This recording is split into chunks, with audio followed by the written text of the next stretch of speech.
What's the difference between HELOC and cash out refi? In this video, you'll find out, and I'll be interviewing Sean. And if you're new to my channel, thank you so much for watching. Make sure you like, subscribe, and engage with me. I'd like to hear from you.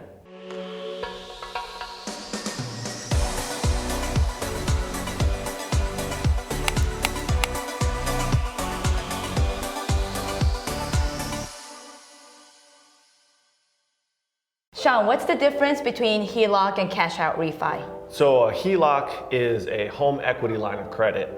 A HELOC is essentially like a credit card against your property.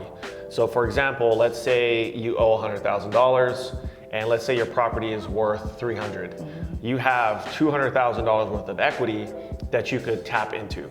Now with the HELOC, depending on the bank or credit union that you go to, the loan to value can range. Okay. Sometimes you can get up to 80%. I've even seen some instances where you can get to 100% loan to value. Wow. So essentially you would go to the bank or credit union, you do a quick application just like when you purchase your home, and then they would give you a home equity line of credit on the property. Now, I like a HELOC on the property because it gives you more flexibility to utilize the funds. For example, I took out a HELOC on one of my properties and it was $100,000. Okay. So the bank gives you $100,000 that you can use at your disposal, whatever you want to do. I don't have a payment on it until I utilize the HELOC. The trade-off is when you go and do a cash out refinance in the same scenario, right? You owe $100,000, right? The property's worth $3. Yep. If you were to cash out, typically you're going to get up to about 80% on your primary residence. So you would be able to pull out about $140,000 less closing costs and everything. The trade-off is you get that lump sum of money when you close, but now you've got to make a payment on that $240,000 loan amount now until you pay the house off or sell or whatever you decide to do. Right. So I like the HELOC because it gives you more freedom. So with this $100,000 that I pulled out, I could go buy a property, use the rental income from the property to pay down the HELOC, and then when it's down to zero, I can go and use it again. And I only have to pay on what I draw off of the line of credit. Got it.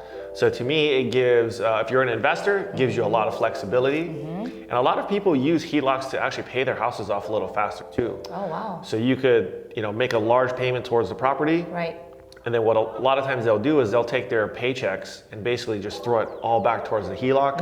And you kind of live off the home equity line of credit. Got it. So it's a way to pay off properties quicker, you can pay off debt faster, but you can get a lot more creative with the home equity line of credit. Gotcha. What about home renovations? Are you seeing a lot of people take HELOC to do renovations? Yes, as I'm sure people are hearing out in the news, home equity has been at a record level recently. And that's another thing you could do. You could take out a HELOC, renovate your home, pay down, the line of credit, and you can reuse that money. I like that. It's a little more flexible versus pulling out $100,000. Now, no matter what, you have to pay that. More often than not, it's going to be a higher payment. Yeah. And then for the HELOC, it has to be a primary residence, or it could be, your investment property. You can do investment properties, but I would check with, your lender, because some lenders will not touch investment properties and some will. So that's where you just have to do a little homework. Okay. Typically on an investment property, if you can do a HELOC, the loan to value is going to be slightly less.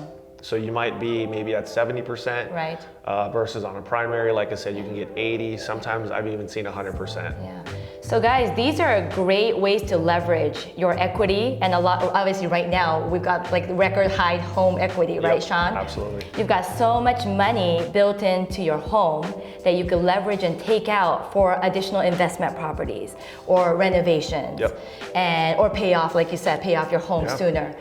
This is something you guys should be leveraging, and I think it's so important for us to educate you on these different home buying and strategies and tips, because we want you to become investors like us to do more real estate investments, to build wealth. Thank you guys so much for watching. I'll be making more educational investment videos like this one, so stay tuned on the next one.